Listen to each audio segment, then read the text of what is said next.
여러분 안녕하십니까. 날이 바뀌어서 1월 17일 일요일 새벽이 되었습니다. 저는 책입니다. 왜 무능한 권력이 오만할까요? 이 무능과 오만, 이건 늘 함께 따라다닙니다. 둘은 쌍둥이입니다. 이 지식이 부족할수록 자신의 판단을 확신하고 우둔한 자일수록 자신이 알고 있는 것을 과신하는 법입니다. 그래서 무능할수록 오만합니다. 권력의 독선은 그 오만에서 비롯됩니다. 자신만은 늘 옳고 자신은 절대 선이라고 믿는 맹신은 바로 무지에서 나오는 것입니다. 그래서 말씀드리는데, 문정부처럼 포퓰리즘에 빠진 자들은 단지 권력을 유지하기 위해서 그 포퓰리즘에 빠진 게 아닙니다. 믿고 있는 것이죠. 바로 무지하기 때문입니다. 국가 경제가 어렵고 일자리가 사라지고 소득 격차가 벌어지며 그 결과 소비가 위축되었을 때 세금으로 돈을 풀면 소비가 회복되고 소득 격차가 줄어들 것이라는 막연한 생각. 문정부의 소득주도 성장 정책은 바로 그 무지의 소산인 것입니다. 문정부는 그게 더 환부를 곪게 하고 고질병으로 만든다는 것을 몰랐습니다. 일자리는 더 사라졌고 소비는 더 위축되었습니다. 사실 문정부를 움직인 좌파 이상주의자들은 무엇 하나 잘하는 게 없는, 프로다운 게 하나도 없는 아마추어들이었습니다. 그런데도 그 독서는 정말 대단합니다. 노무현 정부 때 30번이 넘게 이 부동산 정책을 내놓고도 실패를 거듭했는데, 그래서 결국 권력의 침몰을 부르는데, 이 정권이 그 정책들을 반복하면서 다시 정권이 침몰하고 있으니 그걸 오기라고 해야 합니까? 집 가진 자들에게 고통을 주면 집값은 반드시 잡을 수 있다. 대통령부터 그런 생각을 했죠. 지극히 아마추어적인 이 발상은 오기라는 말로밖에 달리 이해할 수 없는 정책이니 말입니다. 그런데 아마추어 정부도 4년쯤 되면 뭔가 달라져야 합니다. 그러나 문 정부는 전혀 달라지지 않습니다. 외교는 처음부터 엉망진창이었죠. 중국에 굴신하면서 미국을 이용해 김정은과의 대화에 물꼬를 트려 했으니 그 얼마나 순진한 발상입니까? 그건 처음부터 실패가 예정되어 있었습니다. 작년 1년 내내 시진핑 방안에 목을 맸지만 물 건너갔습니다. 트럼프의 재선 전략으로 미국 관계를 급반전시키겠다는 옥토버 서프라이즈도 무산됐습니다. 마지막으로 한중일 정상회담조차 불발되었습니다. 가장 가까운 일본과의 외교는 불가원 원칙조차 무너져서 원수지간이 되다시피 됐습니다. 문 정부는 반리를 정치적으로 이용했고 그리고 성공했습니다. 그는 2019년 8월 2일이죠. 긴급 소집했던 국무회의에서 다시는 일본에 지지 않겠다고 말했습니다. 다시는 일본에 지지 않겠다. 그 말은 아베의 반도체 핵심 소재 수출 규제에 대항해 나온 말이지만 통치자의 각오나 원대한 희망이 아니라 선동에 지나지 않는 말이었습니다. 이제 도쿄올림픽에서 김정은과 다시 손을 맞잡으려면 일본과의 관계 개선은 절대적으로 필요했는데, 그만 법원에서 일본 정부가 위안부 배상을 해야 한다는 판결이 나오면서 모든 게 허사로 돌아갔습니다. 이 모든 일들이 배경에는 자신이 남북을 화해시킨 역사적 과업을 성공한 대통령이 되고 싶다는 문 대통령의 개인적인 욕심이 있을 것입니다. 선의로 해석하면 말입니다. 이 판에 우리 외교는 다시 시험됐었습니다. 이란이 우리 유조선을 납부한 사건이 터졌습니다. 그런데 솔직히 지켜보는 입장에서 이 사건은 한국 외교 과제의 후순위입니다. 미국의 대이란 제재가 계속되는 한 별 뾰족한 수가 보이지 않았었죠. 처음부터 이 사건은 미국의 이란 제재에 따라 국내에 동결된 원유 수출 대금 70억 달러와 얽힌 이슈였습니다. 문 정부는 유조선 납포 가능성이 있다는 정보를 입수하고도 별다른 대책 없이 그 정보를 뭉갰습니다. 사건이 터지고 최종건 외교부 1차관 등 대표단이 지난 10일 이란에 갔지만 사흘 동안 아무런 소득 없이 보내고 돌아왔습니다. 공식적으로는 우리 정부도 이란 또 70억 달러와 유조선 납포는 연계되지 않는다고 말하지만 결국 한미 간에 70억 달러를 푸는 명분을 찾아내지 못한다면 유조선 납포 사건은 장기화할 수밖에 없게 됐습니다. 문 정부가 조 바이든 정부와 문제 해결을 위한 협의에 나선다고 하지만 미국 새 정부가 이란과의 핵 협정에 곧 복귀할 수도 없는 일이니 말입니다. 오히려 미국 새 정부는 문 정부와 각을 세울 공산이 아주 커졌습니다. 조 바이든 당선인은 신설을 하는 백악관 국가안보회의 인도태평양 조정관에 커트 캠벨 전 국무부 차관보를 임명했습니다. 커트 캠벨 아주 유명한 사람이죠. 언론은 그가 중국과 아시아 정책을 총괄할 것이라고 보도하고 있습니다.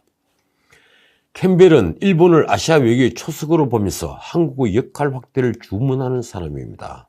한국이 미국의 동맹인지 확실한 입장을 정하라는 것입니다. 과거 노무현 정부 때 그는 한미 관계를 이혼 직전의 부부에 비유하기도 해서 유명해졌죠. 캠벨은 최근 중국에 대응하는 D10, 그러니까 데모크라시 10, 민주주의 10개국 연합체가 필요하다고 말했습니다.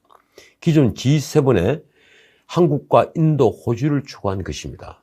또 중국을 견제하기 위한 미일, 인도, 호주의 보안협의체인 쿼드에 한국이 동참해야 한다고도 했습니다. 미국의 압박이 곧 시작된다는 겁니다. 그런데 문 정부의 관심은 정반대입니다. 문 정부에게 관심은 오직 남북협력뿐이죠. 아마도 친중, 친북, 반일 기조는 바뀌기는커녕 더 노골화될 것입니다. 그러니 바이든 정부와 문 정부가 트럼프 때처럼 남북 문제를 두고 뭔가 통할 것이라는 것은 문 정부의 백일몽이 되고 말았습니다. 자, 그런데 이틀 전에 한밤중에 북한 김정은이 석 달 만에 다시 벌인 열병식이 있었습니다. 석 달 전과 달라진 게 하나 있었죠. 이번 열병식은 문자 그대로 대남 공갈용 화력소였습니다. 먼저 김정은은 북극성 5 시엇이라고 이름을 붙인 신형 SLBM 미사일을 공개했습니다. 작년 10월 노동당 창건일 열병식에서 보였던 북극성 4호보다도 탄두 부분이 길어진 것으로 전문가들은 다 탄두이거나 혹은 사거리가 연장된 것으로 분석했습니다. 이 SLBM으로 이제 사드도 무용지물이 될 판입니다. 또 남한 전역을 사정권에 두는 북한판 이스칸데르 미사일인 KN-23을 공개했습니다. 이스칸데르는 목표 지점 직전에 풀업을 해서, 그러니까 목표 지점에 다가와서 폭 솟구쳐서 떨어지기 때문에 격추가 아주 어려운 미사일입니다. 이번 공개한 KN-23도 개량형인데 역시 기존 KN-23에 비해 탄두가 커지고 모양이 이렇게 폐하게졌습니다. 미사일 경납구 부분이 더 길어진 것으로 전술 핵탄두를 장착할 수 있는 것으로 보입니다. 미사일을 실은 이동식 발사 차량의 바퀴축도 4개에서 5개로 늘어났습니다. 도대체 그 차량은 누가 제공하는 것일까요? 전술핵은 수백 킬로톤의 플루토늄탄 전략 핵무기와 달리 주로 10에서 50킬로톤 정도의 고농축 우라늄탄입니다. 탄두 중량도 1000kg를 넘는 플루토늄탄보다 훨씬 적은 500kg 이하입니다. 아주 작은 것은 축구공만 하다고 하죠. 히로시마에 투하한 최초의 우라늄탄은 13킬로톤으로 추정됩니다. 그런데도 히로시마는 단 한 명도 살아남지 못했습니다. 조선일보 유용훈 기자는 북한 KN-23의 탄두 중량은 500에서 600kg, 직경은 92cm 정도인 것으로 보인다며 전술 핵 탄두를 장착할 능력을 이미 확보했을 가능성이 높다고 보았습니다. KN-23은 사거리 600km 이상으로 남한 전역을 사정권에 넣고 있습니다. 일본 미군 기지도 사정권 안에 있다고 하는군요. 그뿐이 아닙니다. 이번 열병식에서 김정은은 600mm급 초대형 방사포와 북한판 에이테킴스 미사일로 전술지대지 미사일도 공개했습니다. 이 에이테킴스 미사일은 목표 지지까지 날아가면 흔히 말해서 지랄탄 미사일이라고 부르는 것으로 어느 쪽으로 확산될지 모르는, 그러니까 확산 범위가 굉장히 넓은 미사일입니다. 결국 문 대통령이 트럼프와 벌였던 비핵화 쇼는 김정은에게 핵을 더 고도화하고 경량화하는 기회를 준 셈입니다.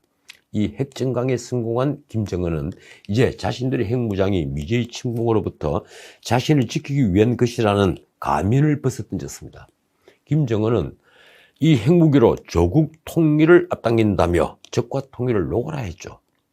그동안 북한 입장에 있어서 북핵은 어디까지나 대미용이고 자위책이라던 이 나라 좌파 인사들은 이제 뭘 할 건가요? 과연 문 대통령은 18일 기자회견에서 이 점에 대해 무엇이라고 변명할 것입니까? 이 나라를 풍전등화의 지경으로 만들고도 그는 아직도 비대면 정상회담도 좋다며 대화를 구걸할까요? 이 판에 운동권 시절부터 이 친북이라고 사상을 의심받았던 임종석 전 비서실장이 다시 나섰습니다. 그가 느닷없이 최재형 감사원장을 공격하고 나선 것인데 아마도 이낙연이 박 대통령 사면을 끄집어냈다가 친문의 집단 공격으로 지지도가 폭락하자 드디어 숨겼던 발톱을 드러낸 것으로 보입니다. 아니, 발톱은 이미 드러내 보였죠.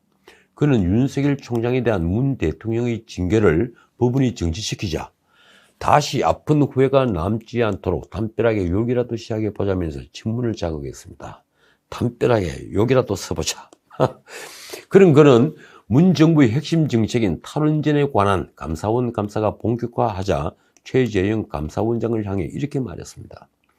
집을 잘 지키라고 했더니 아예 안방을 차지하려 든다. 졸지에 최재형 감사원장은 집 지키는 개가 됐습니다. 그가 페이스북에 쓴 글이 이렇습니다. 지금 최재형 감사원장은 명백히 정치를 하고 있다. 전광훈, 윤석열, 그리고 이제는 최재형에게서 같은 냄새가 난다. 이 말은 묘한 느낌을 갖게 합니다. 전광훈 목사를 앞세우면서 윤석열 검찰총장, 최재형 감사원장이라는 이 정부 내부의 두 칼을 한 통속으로 몰아가고 있으니 말입니다. 어쨌든 윤석열은 벌써 차기 주자이고 최재형도 언제든 차기 주자로 등장할 수 있는 사람입니다. 그래서 세 사람을 모두 한 색깔로 칠해버리고 싶었던 걸까요? 하긴 야당에 얼마나 인물이 없으면 임종석이 이렇게 나오겠습니까? 민주당에서는 이미 오래전부터 경선 흥행을 위해서라도 친문의 적자가 나와야 한다는 말이 나왔습니다. 이낙연도 이재명도 친문 적자는 아니니 말입니다. 그래서 운동권인 86세대에서 차기 대권을 잡아야 한다는 말과 함께 임종석 대망론이 나온 것이죠. 언론은 이렇게 표현했더군요. 이낙연을 내리고 임종석을 선발로 바꾼다. 원희룡 제주지사의 말이 재밌습니다. 윤석열 검찰총장에 이어 최재형 감사원장이라는 좌표를 찍은 것이다. 그러면서 한 말이 이렇습니다. 주인의식을 가지고 일하라 했더니 주인 행세를 한다. 대체 안방이 무엇이고 주인 행세는 무엇인가?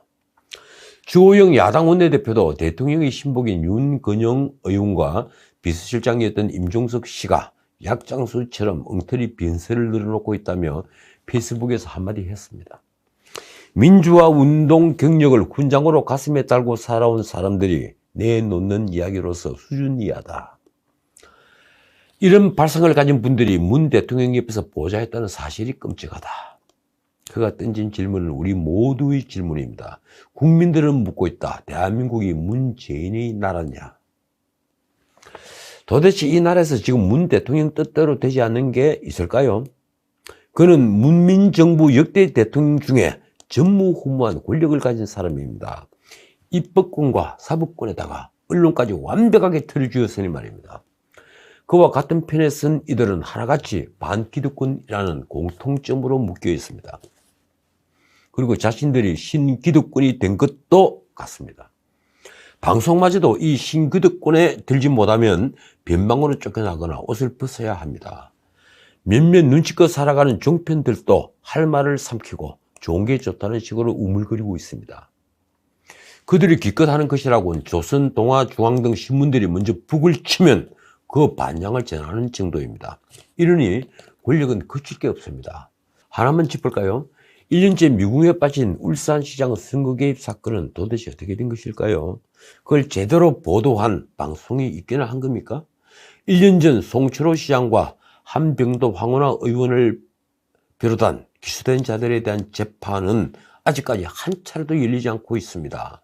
그리고 남은 자들에 대한 수사는 전혀 이루어지지 않고 있습니다. 그 남은 자들에 대한 수사 중에는 임종석 씨도 포함됩니다. 문 대통령은 2019년 7월 25일 윤석열을 검찰총장에 임명하면서 TV 카메라 앞에서 당당하게 말했습니다. 청와대든 또는 정부든 또는 집권 여당이든 만에 하나 권력형 비리가 있다면 그 점에 대해서는 정말 엄정한 그런 자세로 임해 주시기를 바란다. 정말 놀라운 말이었습니다. 그런데 우너나처럼 그 말은 사실이 아니었습니다. 권력을 향한 검찰의 수사를 막는 방법은 간단했습니다. 바로 인사학살이었죠.